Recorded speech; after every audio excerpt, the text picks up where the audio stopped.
There's a common misconception amongst wrestling fans that Don Owen was one of the founding members of the NWA, but that is not an accurate statement. The NWA's own records indicate that Don Owen officially joined the alliance in September of 1951. 2 years later, in July of 1953, Portland Wrestling debuted on KPTV.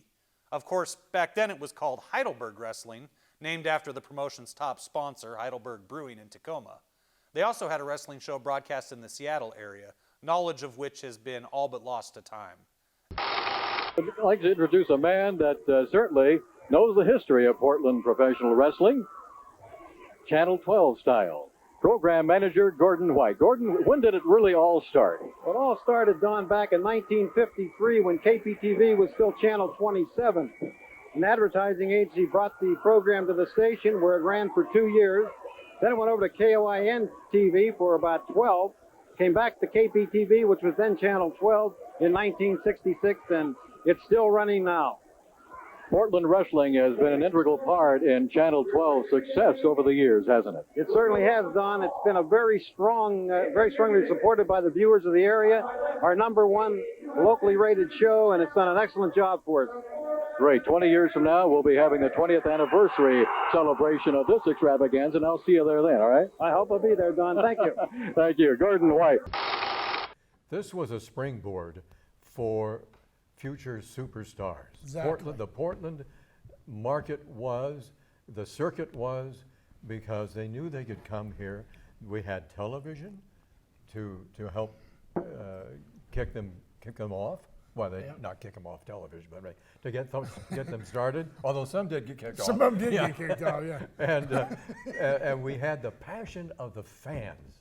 That was just, and we had an entire circuit up here because with Portland Wrestling, they had television on Saturday nights. Then from there, they went throughout the entire Northwest into Seattle.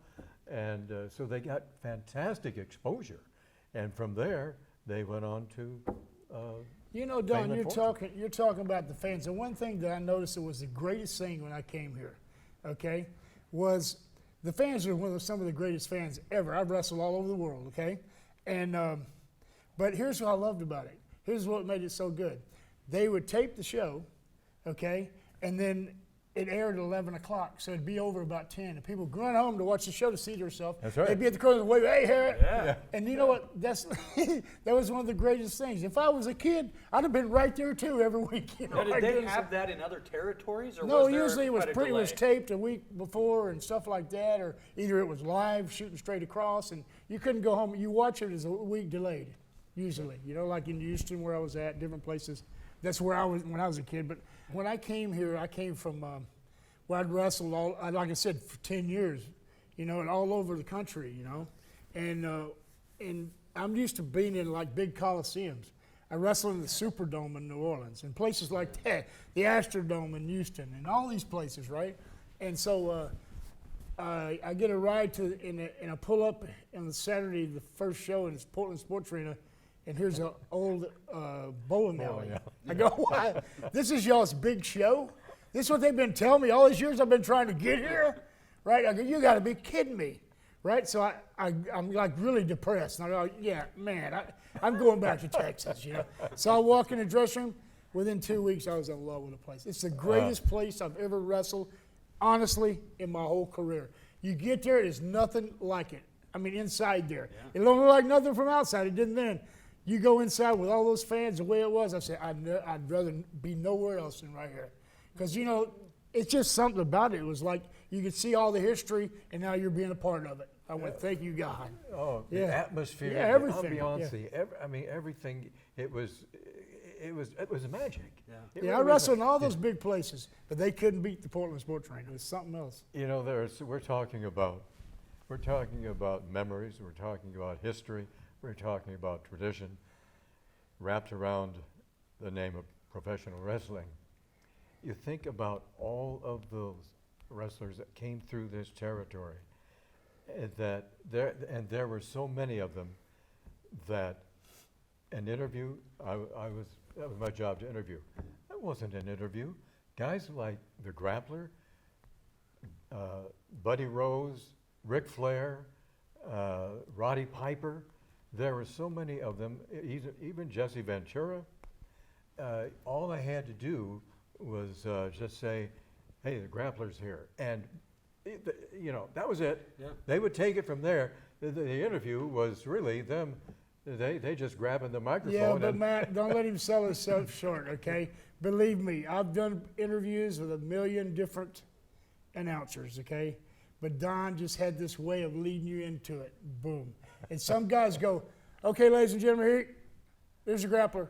It's like, well, thanks for all the help there. Yeah. Don didn't do that, okay? He didn't do that. He's one of the best ever in the business. Believe me. Bless your heart. You felt so comfortable up there. It was like sitting in your living room. You know what I mean? Your check's in the mail. Before Don Coss, there was Frank Bonema, who was so fantastic. And before Frank, Bob McAnulty, and so many others, including Gene Brendler and Barney Keep, and going way back into those archives. Yeah. Well, I am so proud to have said that I have been a part of this magnificent experience and adventure called Portland Professional Wrestling. And through the years, it's been people like the Grappler, and going back to Jesse Ventura and Bull Ramos and all these guys, and then you, Matt, having kept these records, it is unbelievable, and it's so fantastic because we've got a part of that history that's still preserved. Gotcha. What's exciting is that while you've got all of this, Matt, there could be folks listening and watching us right now that might have their own tapes. They might have their own collections of Portland wrestling. And wouldn't it be fantastic? Wouldn't it be fantastic if they could share that with us? Well, there's a very popular program on cable called Mysteries at the Museum.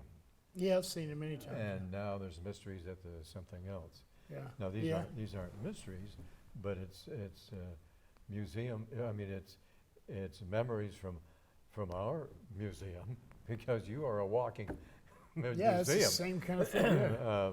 We have an opportunity to relive, to rekindle the passion and the excitement that was Portland wrestling. Because I think what makes this so special is that you can take Vince McMahon, you can take the old WWF, WWE, WW, whatever, from not only around the country, you can take anything from AAA in Mexico, but nothing has the passion or the tradition or the history or the participation behind it like Portland wrestling.